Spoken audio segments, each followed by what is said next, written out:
and welcome to the Business Spotlight interview series. I'm your host Sonali Nigam, and today I'm joined by Eric Collins, MD at Jackloc Company Limited. Hi, Eric. Thank you so much for joining us. Hello there. Nice to be with you. Pleasure is all mine.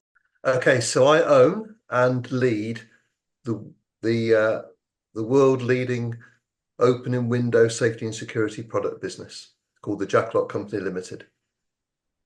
Lovely. Thank you, Eric. We were talking just before the podcast, 35 years into corporate life, and now and so many more years with Jackloc. So, what do you attribute your growth to?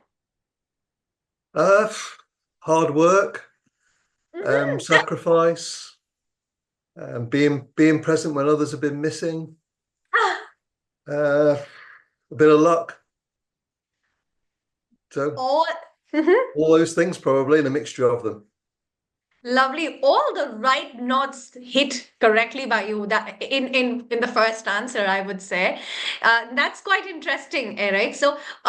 When we talk about what would you say are the biggest learning as an owner of the business running successfully?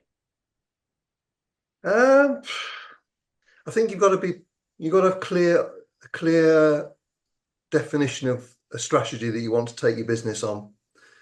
Mm-hmm. So always start with the end in mind, is the saying. Mm-hmm. So keep to a strategy. Clearly, there'll be challenges along the way. There'll be hurdles on the way. Mm-hmm. You need to be able to adapt and flex that strategy, I feel, but don't Mm-hmm. lose sight of what the end goal is.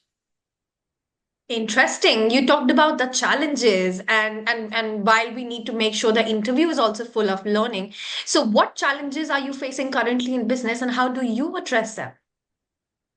I think we probably all feel similar that with the change of government and the tack they've taken on business Mhm. has made that very challenging environment. So I think, keeping control of your cost is very, very important. Making sure that you get fair value for your product is important. Um, and yeah, I think there's a little bit of uncertainty in the market right now. True that. And there are a lot of business owners listening to you. So what are some common misconceptions about running a business and how do you address them? Um, I think that's an interesting question. It probably the meaning of it would mean different things to a lot of different people. So Mm-hmm. it's hard for me to sit here and say what are people's misconceptions of running a business. But from the bit I've heard from people talking, I think people think it's probably easier than what it is. I think Right. people just have the viewing lens that you can please yourself, you can run your business how you like. Mm-hmm. It brings nice benefits, but probably a lot of what they don't see isn't seen. And I'm sure a lot of business owners would relate to that, like the management of risk, the management of capital that you might have put up, um, the work that goes behind the scenes, making Mm-hmm. sure you can build trust and integrity with all your stake, be that suppliers, customers, and the colleagues you've got working in your business. Because without that trust, I think you're going to struggle to trade effectively. Completely. And saying about, talking about the employees that you work with. So, what qualities do you look for in employees and how do you foster a positive and a productive work environment? Yeah, I think you want to build an environment where, certainly in my business, I want people to feel the love for the company and the product. Right. I think to do that, you've got to build trust, you've got to build integrity, authenticity, Mm-hmm. and I like to see positive energy from people. All that all contribute to make the team effective. Right. Interesting. So, we talked about various aspects about your business. We talked about the colleagues as well. Now, talking about a bit about your personal life. So, how do you balance a personal life with the demands of running a business? I mean, how do you strike that perfect balance between the personal life and the professional one? Yeah, well, the answer is I probably don't. Um, I think people that have had success in their working life, it probably most of the time has come at some sacrifice to their personal life.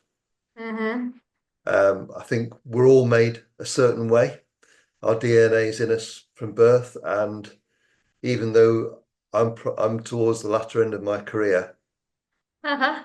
with the experience that I've got now, would that help me do things differently? I'm not so sure it would, because I think if you're driven and you're focused and you want to succeed, that comes at a price, and you can't be all things to all people.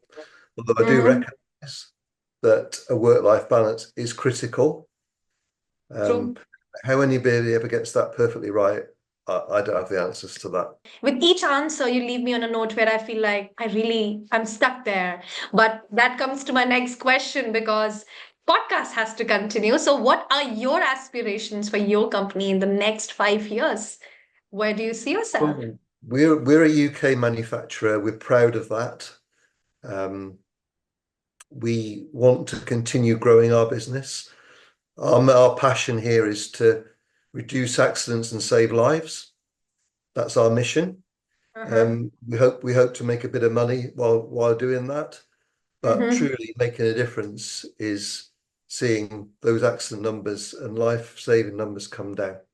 That's what we're about. That was really good. You're so inspirational. I'm sure our audience have learned and picked up so many things. So, is there any closing remark or a golden nugget that you would like to share before we wrap up? No, I just think I would say to your listeners, I'm sure they're all facing similar challenges to me. Stick at it, continue to work hard, and keep a positive energy and be You yourself. make, uh-huh. Thank you so much for your time today for doing that, also, Eric. It was great meeting you and learning so much about your journey. And to everyone watching, I look forward to see you in my next episode. Thank you so much, Eric. Thank you.